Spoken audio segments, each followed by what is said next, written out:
Hello friends, जेवणामध्ये काय करायचं म्हणून आज ठरलेलं आहे वरणफळ करण्याचा बेत. आणि त्यासाठी घेतलेली आहे डाळ, त्यामध्ये टाकलेले आहे हळद, हिंग आणि तेल. त्यानंतर पाणी टाकून मस्त अशा 2-3 शिट्ट्या करून घेतलेल्या आहेत.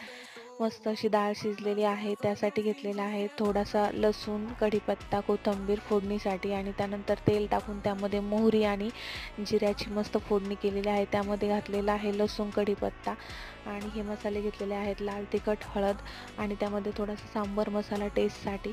तर हे व्यवस्थित परतल्यानंतर त्यामध्ये टाकलेले आहे डाळ आणि मस्त अशी उकळी येऊन त्यामध्ये कोथिंबीर आणि मीठ टाकलेलं आहे.